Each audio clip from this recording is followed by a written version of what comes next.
Hello नमस्कार साथियों, मैं सत्यवीर यादव आपका हार्दिक स्वागत करता हूं आपके अपने ही यूट्यूब चैनल सेठ जी की पाठशाला में। देखिए दोस्तों, मैंने पिछली क्लास में नंबर सिस्टम का आपका पूरा चैप्टर खत्म किया था। उसमें सारे जितने भी टाइप्स थे बढ़िया जो एग्जाम ओरिएंटेड हैं सारे मैंने कवर किए हुए थे। अब आज सेकंड चैप्टर जो कि आपका बेसिक ऑफ एलसीएम एचसीएफ है उसको लेके चलूंगा। तो पहली क्लास में मैं आपको एलसीएम और एचसीएफ के बेसिक्स बहुत अच्छे से समझाऊंगा। बेटा क्लास के बाद आपको पढ़ना है, उनको समझना है, चीजों को क्लियर करते रहना है, ठीक है।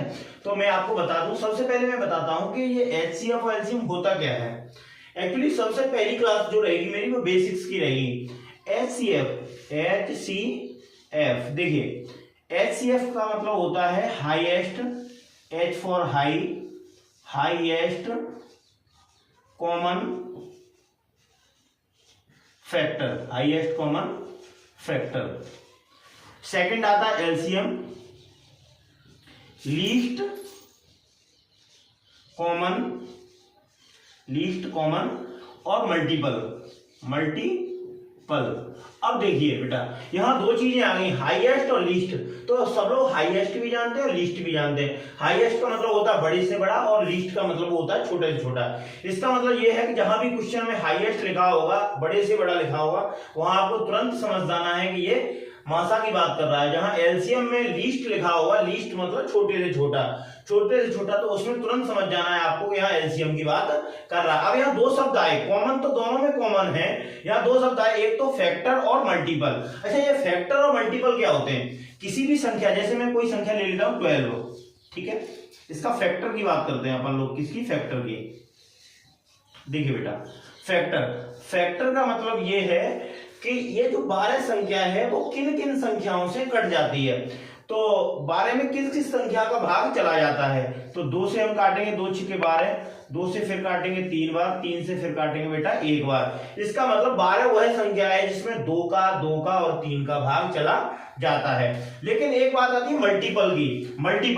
तो मल्टीपल होता है बेटा, जहां मल्टीपल की बात करें किसी भी संख्या की, जैसे 12 के मल्टीपल की बात करूं मैं, तो 12 के मल्टीपल क्या होगा बेटा? पहला 12 होगा, दूसरा 24 होगा, तीसरा 36 होगा, चौथा 48 होगा। इसका मतलब 12 का जो मल्टीपल होगा, मल्टीपल की बात अलग होगी, 12, 24, 36 और 48। मल्टीपल का मतलब होता है एज ए टेबल, वो पहाड़ा होता है उसका। और फैक्टर की बात होती है कि उस संख्या में किन किन संख्याओं का भाग जाता है। तो यहाँ दो चीजें, फैक्टर जहां मासा में बात होगी तो ऐसे करके बात होगी, और जहां लासा में बात होगी, जहां एलसीएम में बात होगी, वहां पे आपकी 12, 24 और 36 और 48 की बात हो रही होगी, ठीक है। तो मैं बेसिक से पहला क्वेश्चन आपको कराने की कोशिश करता हूं। बहुत ही बेसिक है, चीजें समझते रहना है और मेरे साथ क्लास में बने रहना। देखिए बेटा, मैं पहले एग्जांपल लेता हूं एक संख्या का। मैं पहले संख्या ले लेता हूं, कोई भी दो संख्या ले लेता हूं मैं, जैसे 24 और 36 का एचसीएफ निकालना है हमको। एचसीएफ देखिए बेटा, एचसीएफ को निकालने की दो विधियां होती हैं हमारे पास। एक तो होती है गुणनखंड विधि। आज पूरी क्लास में मैं आपको एचसीएफ और एलसीएम के बेसिक्स ही समझाऊंगा। उसके बाद जो नेक्स्ट क्लास रहेगी वो थोड़ा एडवांस क्वेश्चन की रहेगी, जो कि एग्जाम ओरिएंटेड आपके होंगे, ठीक है। तो गुणनखंड विधि से हम कैसे निकालते हैं और भाग विधि से कैसे निकालते हैं, एक होती है भाग विधि, ठीक है। सबसे पहले मैं आपको गुणनखंड विधि बताता हूं, इसकी एचसीएफ निकालने की गुणनखंड विधि, ठीक है बेटा। तो ए नंबर का गुणनखंड विधि है 24 और 36 का। तो सबसे पहले बेटा 24 के फैक्टर कीजिए। अब फैक्टर और मल्टीपल तो मैंने बहुत अच्छे से आपको अभी समझाई दिए। फैक्टर कीजिए, 2 से काटेंगे 2 एकम 2, 2 दूनी 4, ठीक है। 2 से काटेंगे 2 छके 12, 2 से काटेंगे बेटा 2 तिया 6, 3 से काटेंगे 3 एकम 3। यहाँ देखिए 24 के मैंने फैक्टर बहुत अच्छे से निकाल लिए। अब बाकी की बात आती है 36 के। तो 36 के निकालते हैं अपन लोग। 2 से काटो 2 एकम 2, बचा 1, 16, 2 अट्ठे 16, 2 से काटेंगे 2 नेम 18, 3 से काटेंगे बेटा 3 तरक 9, 3 से काटेंगे 3 एकम 3। यहाँ देखिए, जहां मासा की बात होगी, जहां एचसीएफ की बात हो रही होगी, वहां हमें देखना क्या है, इन दोनों संख्याओं में कौन कौन सी संख्या कॉमन मिल रही है। देखिए बेटा, यहाँ ये 2, इसमें भी 2 है, तो इसको 2 को लिख लेना है हमको, ठीक है। उसके बाद इसमें 2 है और इसमें भी 2 है, इसको भी लिख लेना है। इसमें 2 है लेकिन इसमें 2 नहीं है, तो इसको छोड़ देना है। इसमें 3 है और इसमें भी 3 है, तो इसको 3 को भी लिख लेना है। तो 2 दूनी 4 3 12, 12 वह संख्या है, 12 वह बड़ी से बड़ी संख्या है जिसका 24 और 36 में पूर्णतः भाग चला जाता है। 12 वह बड़ी से बड़ी संख्या है जिसका 24 और 36 में पूर्णतः भाग चला। तो देखिए मैंने अभी आपको गुणनखंड विधि से मासा निकालने की, एचसीएफ निकालने की विधि बताई थी। अब मैं इसी मासा को भाग विधि से निकाल के दिखाता हूं आपको। तो भाग विधि होती क्या है, छोटी संख्या का हमें बड़ी संख्या में भाग देना है। ठीक है बेटा, 24 का हम भाग देंगे 36 में, 24 एकन 24। जो बचना है, जो हमारा यहाँ बचेगा उसका भाग देंगे इसमें। ठीक है, तो बचेगा क्या, 6 में से 4 गया, 2 बचा, 3 में से 2 गया, 1 बचा, 12 बचा, 12 का भाग देंगे हम 24 में। और तब तक ऐसे करके भाग देते रहना जब तक नीचे 0 ना आ जाए। तो 12 दूनी 24। यहाँ देखो ये पूर्णतः कट चुका है, इसका मतलब नीचे 0 आ गया। तो जिस संख्या से ये पूर्णतः कटता है वही हमारी संख्या का मासा होता है। तो देखिए अभी हमने निकाला था एचसीएफ, जो गुणनखंड विधि से निकाला था, उसमें अभी हमारा आंसर कितना आया था, 12 आया था। और इस वाली विधि से भी हमारा आंसर कितना आया बेटा, 12। छोटी संख्या का बड़ी संख्या में भाग देते हैं और तब तक देते रहते हैं जब तक नीचे 0 ना आ जाए। ठीक है, तो इस तरीके से हमने मासा निकालने की गुणनखंड विधि और भाग विधि दोनों अच्छे से समझ लिए। चलो नेक्स्ट एक बार और समझने का प्रयास करते हैं। देखिए तो एक और एग्जांपल के माध्यम से हम मासा को समझने का प्रयास करते हैं बेटा। 216 और 336 का मासा निकालिए। दोनों विधियों से सिखाऊंगा मैं बारी बारी से। पहले नंबर पे सिखाता हूं मैं गुणनखंड विधि क्या होती है, गुणनखंड विधि से कैसे निकालते हैं। तो गुणनखंड विधि से मैंने अभी आपको बताया था 216 के बेटा फैक्टर कर लेने, आपको क्या गुणनखंड कर लेने। इधर 336 के गुणनखंड करने आपको, 336 के करते हैं। देखिए 2 से काटेंगे, 2 एकम 2 बचा, यहाँ पे कुछ नहीं, यहाँ 1 है, 1 का उतारा लेंगे और 1 का उतारा लेने के बावजूद भी भाग नहीं जाएगा तो भाग टूटे क्या आएगी, 0। 2 अट्ठे 16, 2 से काटेंगे बेटा, 2 पंजे 10, 2 चौक 8, 2 से फिर काटेंगे, 2 से 2 दूनी 4, 2 सत्ते 14, 3 से काटेंगे बेटा। अब ये 2 से तो कटेगी नहीं क्योंकि बाद में ऑड नंबर आ गया, 7 ऑड नंबर है। तो 3 से काटेंगे, 3 ने 27, 3 से फिर काटेंगे, 3 तरफ 9 और 3 से फिर काटेंगे बेटा, 3 एकम 3। इसी तरीके से हम 336 के फैक्टर कर लेते हैं। 2 से काटिए बेटा, 2 एकम 2, 2 बचा 1, 13 हो गया, 2 छिके 12 बचा 1, 16, 2 अट्ठे 16, 2 से फिर काटेंगे बेटा, 2 अट्ठे 16, 2 चौक 8, 2 से फिर काटेंगे, 2 चौक 8, 2 दूनी 4, 2 से फिर काटेंगे, 2 दूनी 4, 2 एकम 2।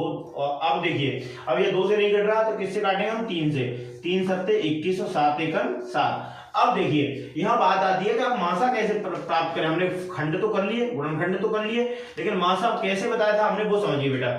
हमें कॉमन मिलाना है। देखिए कॉमन मिलाना है तो कॉमन 2 यहां मिल रहा है, यहां 2 मिल रहा है, जो कॉमन मिले वो लिख लेना है। ठीक है, ये 2 लिख लिया हमने, बहुत सुंदर। उसके बाद ये 2 भी मिल रहा है, ये 2 भी मिल रहा है, ये भी लिखेंगे हम, ये 2 और ये भी 2। बहुत अच्छे से समझा रहा हूं धीरे धीरे इसलिए, लेकिन टाइम तो लगना नहीं है इसमें ज्यादा। 3 यहाँ है, 3 यहाँ है, 2 तो मिल नहीं रहा, तो 3 बेटा ये भी मिल रहा है तो 3 को भी ले लेंगे हम। अब देखिए इसमें 7 है, इसमें 7 नहीं है, तो संख्या हुई कितनी, इतनी। 2 दूनी 4 दूनी 8 थी 24। इसका मतलब बेटा हमारा यहां समझ में ये आया कि 216 और 336 का जब मासा निकालते हैं तो 24, जो 24 संख्या है वह बड़ी से बड़ी संख्या है, वह बड़ी से बड़ी संख्या है जो इन दोनों संख्याओं को पूर्णतः विभाजित कर सकती है। ठीक है, तो इसका मासा कितना होगा बेटा, 24 होगा। कितना आंसर कितना होगा आपका, 24। देखिए जनरली ये भी क्वेश्चन पूछे जाते हैं और मासा से रिलेटेड पूछे जाते हैं, तो पहली क्लास में मैं आपको बेसिक समझाने का प्रयास करता हूं। बेसिक अगर आप समझ गए तो दूसरी क्लास आपको बहुत अच्छे इंटरेस्टेड लगेगी। ठीक है, अब देखिए तो भाग विधि से मासा कैसे निकालेंगे। अभी गुणनखंड विधि से इन दोनों का मासा निकाल के दिखाया मैंने, 24 आया। भाग विधि से निकाल के देखते हैं बेटा, वही आंसर आएगा। 216 का भाग देंगे हम 336 में, 216 एकम 216। देखो 6 में से 6 गया 0, 3 में से 1 गया 2 बचा, 3 में से 2 गया 1 बचा, 120 बचा। 120 का 216 में देंगे, 120 एकम 120। यहाँ बचा बेटा आपका कितना, 6 में से 0 गया 6, 11 में से 2 गया 9 बचा, 96 का देंगे 120 में, 96 एकम 96 बचा बेटा यहाँ 24। हमने ये बताया आपको जब तक भाग देते रहते हैं जब तक नीचे 0 नहीं आ जाता, तो जो बचता है उसका आगे वाली संख्या में भाग देंगे। तो 24 का देंगे बेटा 96 में, 24 चौका 96, 24 चौक 96। इसका मतलब जिससे कटा, जो अंतिम बार जिससे भाग गया पूर्णतः कटने के लिए, वो हमारी संख्या का क्या होगा, मासा। तो इसका मासा कितना हुआ बेटा, मासा हुआ इसका 24। अभी हमने गुणनखंड विधि से भी देखा था, फिर भी हमारा 24 आंसर आ रहा था। किसी भी विधि से निकालने हमारे आंसर पर कोई फर्क नहीं पड़ने वाला, हमारा आंसर सेम ही रहेगा। तो देखिए विभिन्न विभिन्न एग्जाम्पलों के माध्यम से मैंने आपको समझाने का प्रयास किया कि मासा कैसे निकालते हैं। दोनों विधियां मैंने आपको बहुत अच्छे से समझाई। अब मैं इस बार आपको समझाता हूं कि लासा कैसे निकालते हैं। लासा के लिए भी बेटा दो विधियां होती हैं हमारी, एक तो होती है भाग विधि और एक होती है गुणन विधि। तो मैं गुणन विधि बता रहा हूं आपको, सबसे पहले गुणन विधि सिखाएंगे, उसके बाद हम इसकी भाग विधि समझाएंगे आपको, ठीक है। तो गुणन विधि कैसे निकालते हैं, अब देखिए गुणनखंड विधि कैसे है। तो 24 और 36 का फैक्टर हमको करना है, क्यों गुणन है तो फैक्टर करना ही करना है। 2 एकम 2, 2 दूनी 4, 2 से काटेंगे बेटा 2 छिके 12, 2 से काटेंगे 2 तिया 6, 3 से काटे 3 एकम 3। इसी प्रकार 36 के भी फैक्टर करेंगे, 36 के भी फैक्टर करेंगे। 2 से काटेंगे 18, 2 से काटेंगे 9 और 3 से काटेंगे बेटा 3 और 3 से काटेंगे 1। यहां समझने का प्रयास करना है। अभी हम लोग क्या किया था कि इन दोनों में जो कॉमन मिल रहा था वही मिलाना था हमको, ठीक है। लेकिन लासा में ऐसा कुछ भी नहीं है। लासा में क्या लेना है वो समझने का प्रयास करते हैं बेटा। लासा में हमें सबसे पहले देखना है कि दोनों जो फैक्टर किए इसमें जो दो संख्या है वो सबसे ज्यादा बार किसमें लिखी हुई है। जो 2 नंबर है, जो पहला हमने 2 नंबर लिया, ये सबसे ज्यादा बार किसमें लिखा हुआ, क्योंकि सबसे ज्यादा बार वाली संख्या है लासा में हम लेते हैं और मासा में कम से कम बार हम लेते हैं, ठीक है। तो ये 2 इसमें 3 बार लिखा हुआ है बेटा, इसमें 2 बार लिखा हुआ है। तो हम 2 को कितने बार लेंगे, 3 बार। क्यों लेंगे, क्योंकि हम एलसीएम निकालना है, ठीक है। क्या निकालना है, हम एलसीएम निकालना है। तो एलसीएम में 2 हम कितने बार लेंगे, 3 बार। 3 बार 2 ले लिया। अब देखिए यहाँ 3 1 बार लिखा हुआ है, यहाँ 3 2 बार लिखा हुआ है। तो मैंने क्या बोला था आपसे कि लासा में बेटा ज्यादा से ज्यादा बार संख्या लिखी होती है, उन्हीं को हम ऐड करते हैं। तो यहाँ 3 कितने बार लेंगे, 2 बार। 3 कितने बार लेंगे, 2 बार। इनका सबका मल्टीप्लाई करना है। 2 दूनी 4, दूनी 8, 3 24 तिया 72। हमारा 72 क्या आ गया, आंसर आ गया इसका। जो लासा आया हमारा इन दोनों संख्याओं का वो 72 आया। 72, अब देखिए 72 है क्या, 72 वह छोटी से छोटी संख्या है, 72 वह छोटी से छोटी संख्या है जिनमें 24 और 36 का पूर्णतः भाग जाता है। 72 से छोटी ऐसी कोई भी संख्या नहीं है, 72 से छोटी ऐसी कोई भी संख्या नहीं है जिनका इन दोनों संख्याओं का जिनका भाग इस संख्या में चला जाए। 72 वह छोटी से छोटी संख्या है जिसका पूर्णतः भाग 24 और 36 का इनमें चला जाता है, ठीक है। तो जिस तरीके से मैंने आपको बताया था कि जो भाग विधि होती है वो मासा में भी होती है, भाग विधि लासा में भी होती है बेटा। लासा में भाग विधि होती है, उनमें क्या करते हैं हम दोनों संख्याओं को एक ही लाइन में लिख लेते हैं और काटते चलते हैं। 2 से काटेंगे 2 एकम 2, 2 दूनी 4 पूरा कटेगा। 2 एकम 2 बची 1, 16 2 अट्ठे 16। 2 से काटेंगे बेटा 2 छिके 12, 2 नेम 18। 2 से काटेंगे, अब देखिए यहाँ समझने का प्रयास करते हैं। अगर 2 से काटेंगे तो 6 तो कट जाएगा लेकिन 9 नहीं कटेगा। तो जो संख्या नहीं कटती है उसको वैसा ही का वैसा लिख लेना है, ठीक है। तो 2 तिया 6 और ये 9 वैसे ही के वैसे लिख लेंगे, ठीक है, ठीक है बेटा। अब देखिए 3 एकम 3, 3 तरफ 9 और 3 एकम 3, ये दोनों 1 1 आ गया हमारा, ठीक है। अब ये लासा क्या हुआ इसका, तो लासा हुआ सभी संख्याओं का हमको गुणा कर लेना है। लासा का मतलब होता है सभी संख्याओं, भाग विधि में जो लासा निकालते हैं उनमें सभी संख्याओं को गुणा कर लेना है। तो हमारी संख्या कितनी हुई, 2 गुणा 2 गुणा 2, ये 3 बार 2 हो गए और 2 बार 3 हो गए, ठीक है। 2 दूनी 4, दूनी 8, 3 24 तिया 72। इसका मतलब 72 हमारा क्या आया, एलसीएम आया। अभी हमने गुणनखंड विधि से आपको इसका जो लासा निकाल के बताया था, वो निकलवा के बताया था, उसमें 72 आया था। इसमें भी आंसर आपका 72 ही होगा, ठीक है। तो आ जाइए एक और एग्जांपल के माध्यम से हम समझने का प्रयास करते हैं कि 850 और 1020 का लासा हम दोनों विधियों से कैसे ज्ञात करेंगे। सबसे पहले हम गुणन विधि देखते हैं। तो 850 के फैक्टर करेंगे, जैसे हमने आपको बताया था 850 के इधर फैक्टर करेंगे और 1020 के इधर फैक्टर करेंगे, ठीक है। देखिए यहाँ बाद में 0 है तो ये 2 से कट जाना है। 2 चक 8 बची, यहाँ कुछ नहीं, 2 दूनी 4 बची 1, 10 2 पंजे 10, ठीक है। अब ये 2 से नहीं कटेगा, 3 से कटने का नियम बताया था मैंने कि तीनों संख्याओं को जोड़ लो, अगर 3 का भाग चला जाए तो संख्या 3 से पूर्णतः विभाजित हो जाती है। 4 और 2 6 5 11, ये 3 से विभाजित नहीं होगी, इसका मतलब कितने से विभाजित होगी, 5 से। क्यों, 5 का कटने का नियम होता है या तो संख्या के भाग का अंक 5 हो या 0 हो, तो संख्या 5 से विभाजित हो जाती है। तो ये संख्या 5 से विभाजित हो जाएगी। 5 अट्ठे 40 बची 2, 5 पंजे 25। 5 से फिर काटो बेटा, सिंपल सी है। 5 एकम 5 बची 3 पचहत्ते 35। 17 से काटेंगे 17 एकम 17। देखिए ये हमने फैक्टर कर लिए इसके। इसी प्रकार हम इसके फैक्टर करते हैं। तो 2 से काटेंगे 2 पंजे 10, 2 एकम 2 और 0। 2 से फिर काटेंगे बेटा, 2 दूनी 4 बची 1, 11 2 पंजे 10 बची 1, 10 2 पंजे 10। अब ये 2 से नहीं कटेगा, 2 5 7 5 12, 12 3 से कटता है, कितने से, 3 से। 2 एकम 2, 2 दूनी 4, सॉरी बेटा तीन से काटेंगे, 3 अट्ठे 24, 3 अट्ठे 24, बची 1, 15, 3 पंजे 15। अब ये 5 से काटेंगे, 5 से 17 बार, 17 से एक बार। देखिए बेटा हमने ये फैक्टर कर लिया आपके, ठीक है। अब लासा कैसे चेक करेंगे, तो हमने लासा चेक करने के लिए आपको बताया था कि हम ज्यादा बार वाली संख्याओं को लिखते हैं। सबसे पहले देखना है कि 2 ज्यादा बार किसमें लिखा हुआ है, 2 लिखा है बेटा, 2 बार इसमें, तो हम ज्यादा बार वाला लेंगे, क्योंकि हम एलसीएम निकाल रहे, जहां एचसीएफ निकाल रहे होते तो 1 बार वाला लिखते, ठीक है। 2 खत्म। अब 3 को देखना है, 3 ज्यादा बार किसमें लिखा है, 1 बार लिखा है, इसी में 3 ले लेंगे। उसके बाद 5 देखिए बेटा, 5 2 बार इसमें लिखा हुआ है, 1 बार इसमें, तो 5 2 बार इसमें लिखा हुआ है, तो इसको 5 को हम ले लेंगे। उसके बाद 17 भी है, तो 17 को भी ले लेंगे। इसका मतलब ये है कि लासा में किसी भी संख्या को छोड़ते नहीं है, सबको मैक्सिमम बार हम अटेम्प्ट ले लेते हैं, ठीक है। 2 दूनी 4 3 12 पंजे 60, 60 तो ये हो गया बेटा आपका, 2 दूनी 4 3 12 पंजे 60 और 17 पंजे 85, 60 और 85 का मल्टीप्लाई कर देना है हमको। देखिए 0 है, 6 पंजे 30, 0 हासिल आई 3, 6 48 और 3 51। आंसर बेटा आपका कितना, 5100 आपका आंसर आ गया। 5100 बेटा इसका आंसर आपका आ गया। किस विधि से, गुणनखंड विधि से। अब मैं आपको इसी की भाग विधि बताता हूं, ठीक है। भाग विधि समझने का प्रयास करते हैं। भाग विधि कैसे निकालेंगे, तो 2 से भाग देंगे हम, एक ही लाइन में लिख लेते हैं। अभी हमने आपको बताया था 2 चौक 8, यहाँ बचा कुछ नहीं, 2 दूनी 4, 2 पंजे 10 और 2 पंजे 10, 2 एकम 2 0, ठीक है। 2 से फिर काटेंगे, जो नहीं कटे तो ये 2 से, अब 2 से नहीं कट रही है तो वैसी की वैसी उतार लेंगे, 425 और 2 से काटेंगे, 2 दूनी 4, बची 1 11, 2 पंजे 10, बची 1 10, 2 पंजे 10, ठीक है। अब देखिए इसको फिर 5 से काटने, कितने से, 5 से, 5 अट्ठे 40, बची 2 25, 5 पंजे 25 और 5 पंजे 25, 5 एकम 5, 5 से फिर काटेंगे, 17 पंजे 85 और 5 से ये नहीं कट रहा तो वैसा ही उतार लेंगे। 3 से काटेंगे बेटा, 3 से दिखाई दे रहा है हमको ये 17 बार, जो नहीं कट रहा है वो वैसी की वैसी हमें संख्या लिख लेनी है।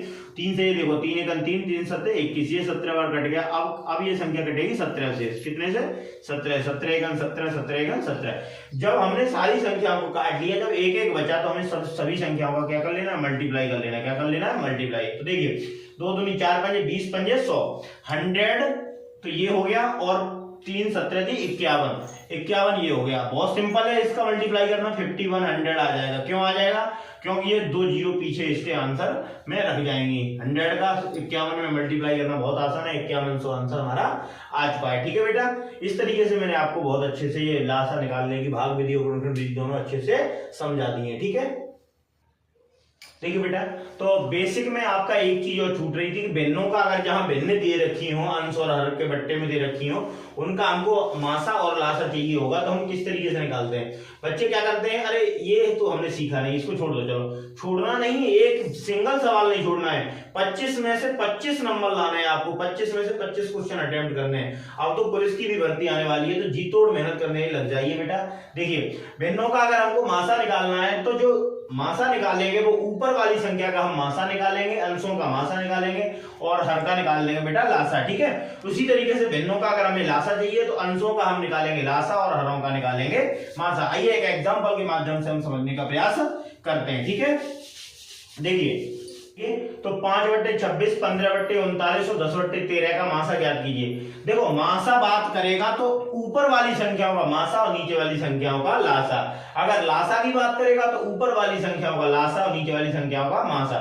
इसका मतलब सिंपल सा ये है कि जो भी पूछना है उसको वो अंशों का निकाल देना है। अगर मासा पूछे तो अंशों का मासा, लासा पूछे तो अंशों का लासा, मासा पूछे तो अंशों का मासा और लासा पूछे तो अंशों का लासा, ठीक है। लेकिन नीचे वाली संख्याओं का अगर मासा पूछा है तो नीचे वाली संख्याओं का लासा निकाल देंगे, अगर लासा पूछा है तो नीचे वाली संख्याओं का मासा निकाल देंगे। आइए देखते हैं। तो मासा निकालना है, इसका हमें क्या निकालना है, मासा। तो ऊपर वाली संख्याओं का हमें क्या निकालना है, मासा, ठीक है। मासा, तो मासा क्या होगा, 5, 15 और 10 का मासा क्या होगा बेटा, अभी हमने सीखा है 5, 15 और 10 से वह बड़ी से बड़ी संख्या कौन सी है जो इन तीनों संख्याओं को विभाजित कर दे। तो हमें यहां से दिखाई दे रहा है कितना, 5, कितना 5, ठीक है बेटा। 26, 39 और 13 का हमको निकालना है लासा। तो कोई सी विधि से निकाल दीजिए। अभी हमने आपको विधियां सभी समझाई, 26, 13 और 39, ठीक है बेटा। 13 से काट दीजिए, 13 दूनी 26, 13 एकम 13, 13 ती 39, 2 से काट दीजिए, 2 एकम 2, 1 और ये 3 नहीं कट रहा है, 3 से काटेंगे, 3 एकम 3, 3 एकम 3, 3 एकम 3, 13 दूनी 26 थी 78, तो इसका बेटा कितना आ गया 78, 78, 5/78 हमारा क्या आ गया, इसका मासा आ गया 5/78। सीधा सा फंडा है कि ऊपर वाले का मासा पूछे तो ऊपर वाले का मासा, नीचे वाले का मासा पूछे तो ऊपर वाले का लासा, ठीक है, निकाल देना है। आइए एक और एग्जांपल के माध्यम से समझने का प्रयास करते हैं। 5/13, 10/26 और 15/39 का लासा क्या होगा, ठीक है। तो हमें लासा पूछा है, बार क्या पूछा, लासा, तो ऊपर वाली संख्याओं का हमें निकाल देना है लासा। 5, 10, 15 से वह छोटी से छोटी संख्या क्या है जो इन तीनों का भाग पूर्णतः उसमें चला जाए, तो कौन सी है, 30। 30 से पहले कोई संख्या है, नहीं है। इसका मतलब सिंपल सा हमें दिख रहा है कि यहाँ 5, 10 और 15 का लासा क्या होगा बेटा 30। 13, 26 और 39 का मासा निकालना है, क्यों, नीचे वाली अगर लासा पूछा तो नीचे वाली संख्याओं का हम निकालेंगे मासा। तो वह बड़ी से बड़ी संख्या कौन सी है जिनका तीनों संख्याओं में भाग चलाया है, तो यहां से हमें दिख रही है कौन सी, 13 बेटा, कितना 13, तो 30/13 इसका ओरली आंसर हमारा निकल रहा है हमें तुरंत। चलिए, तो हमने आज बेसिक्स ऑफ एलसीएम और एचसीएफ सीखा है। इसमें आपको एक एक चीज मैंने बहुत अच्छे से समझाई हुई है बेटा। इस तरीके से हमें आगे और सही नई सारी वीडियो लेने के लिए आप सेठ जी की पाठशाला के साथ लगातार जुड़े रहिए। इस चैनल को सब्सक्राइब कीजिए, बेल आइकन दबाइए और लाइक और कमेंट शेयर करते रहिए, क्योंकि आने वाली वीडियो आपके लिए बहुत सारी हेल्पफुल होने वाली है और एग्जाम की प्रिपरेशन आप बहुत अच्छे से करते रहिए। जय हिंद दोस्तों।